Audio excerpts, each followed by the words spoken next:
사계절 내내 우리에게 휴식을 선사하는 산과 들. 요즘은 캠핑 문화가 확산되며 남녀노소 할 것 없이 야외에서 여가를 보내는 경우도 많은데요.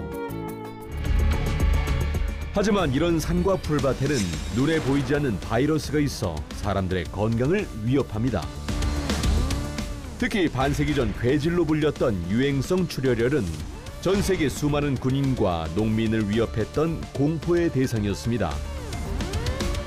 이러한 공포를 없애고 전 세계인 건강에 이바지한 바이러스 연구의 아버지 이호왕 박사의 이야기를 만나봅니다. 1950년 한국.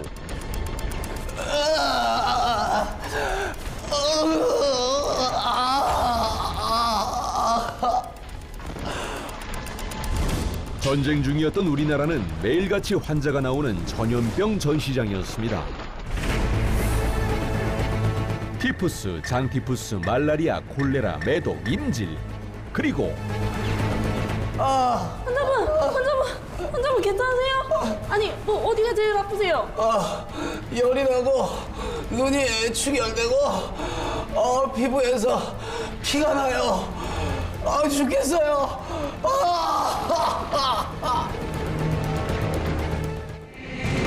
군인들은 이 원인 모를 질병으로 인해 목숨을 잃었는데 바로 유행성 출혈열이었습니다.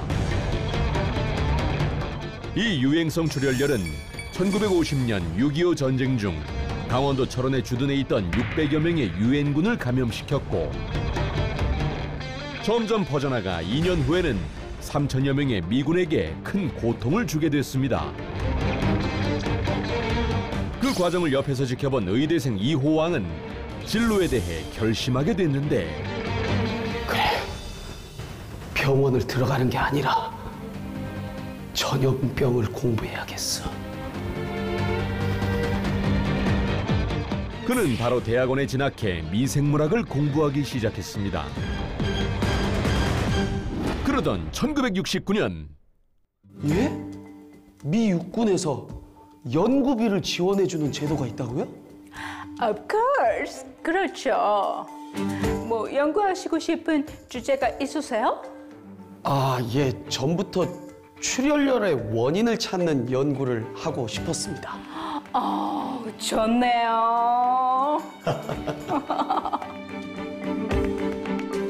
미국은 1952년부터 67년까지 15년간 유행성 출혈열을 연구했으나 병원체 찾기에 실패해 연구를 포기한 상태였습니다.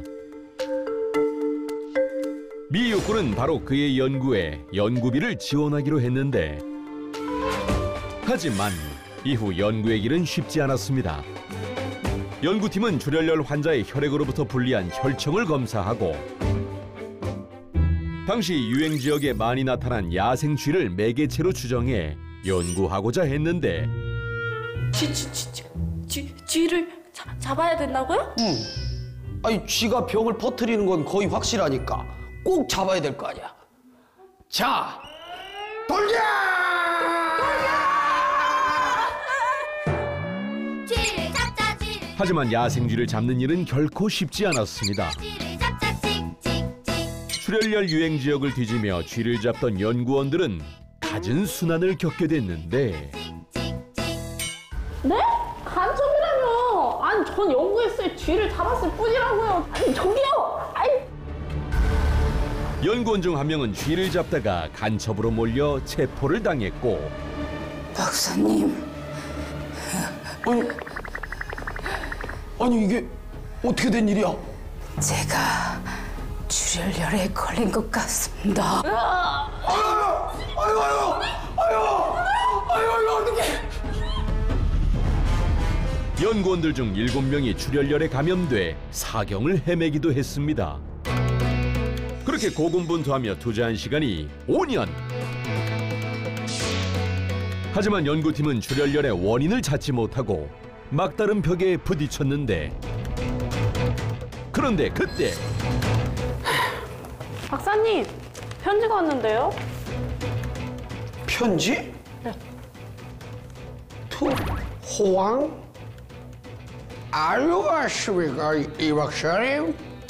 출연료에 대해 연구하신다는 얘기를 들었습니다. 그런데 혹시 출연료의 원인이 들쥐의 폐 기생하는 곰팡이는 아닐로니? 출혈열 환자들에게서 병변이 발생한 곳은 간장, 신장, 비장, 심장, 뇌 등이어서 연구팀은 그동안 특별히 폐에 주목하지 않았는데 그래, 어쩌면 폐일 수도 있겠어. 연구팀은 그 후 다시 쥐 3,000마리를 잡아 연구를 다시 시작했고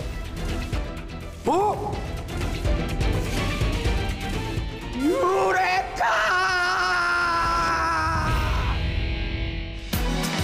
1975년 10월 쥐의 폐장 조직에서 수년간 찾아 헤맸던 바이러스의 정체를 발견했습니다.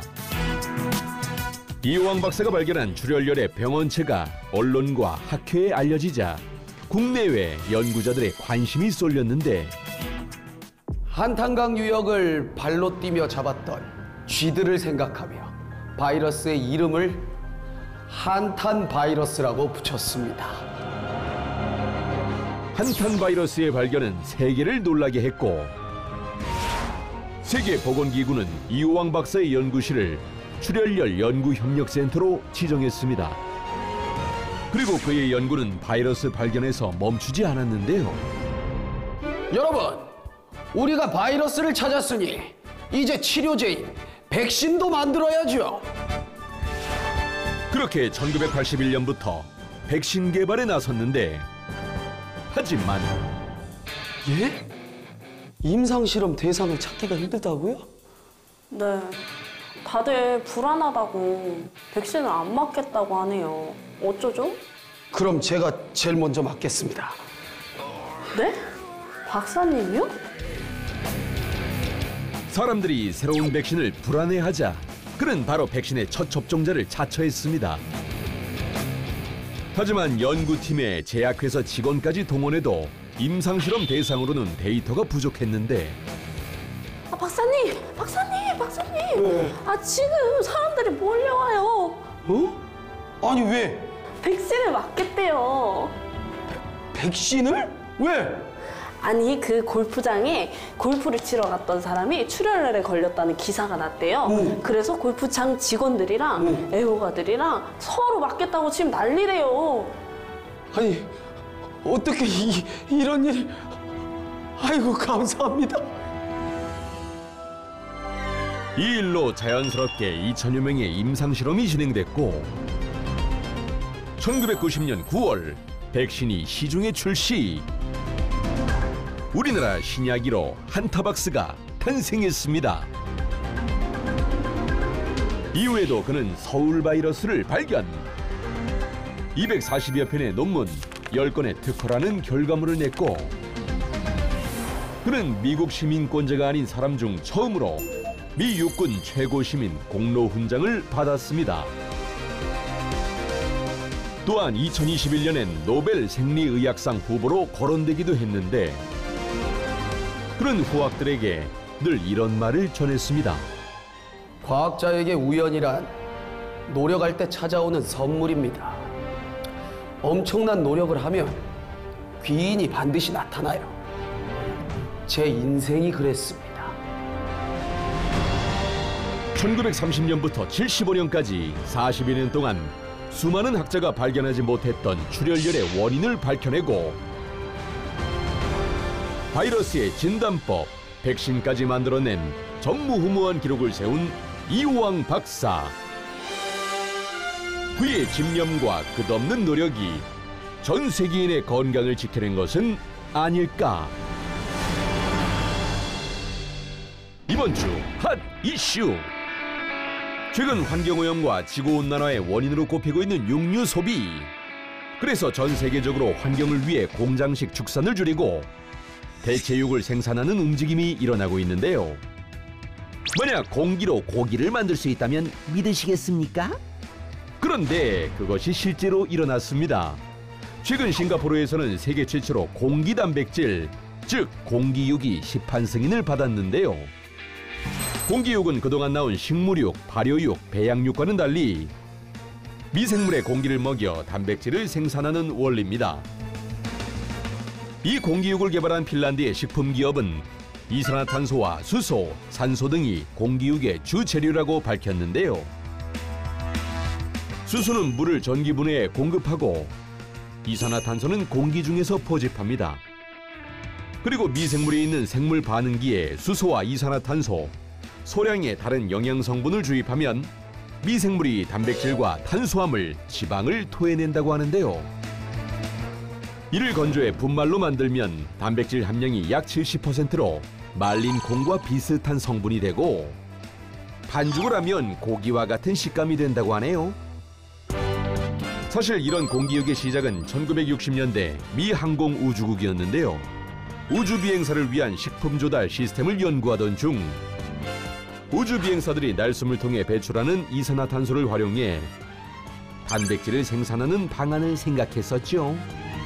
당시 나사는 1년간의 검토 끝에 비현실적이란 결론을 내렸었는데요. 반세기가 지난 지금은 우리가 하루에도 수만 번 내뱉는 숨이 언젠간 내가 먹을 식량이 될 수도 있다는 거 신기하지 않은가요? 그럼 과톡은 다음 주에 더 신기한 과학 이야기로 돌아올게요. 바이바이.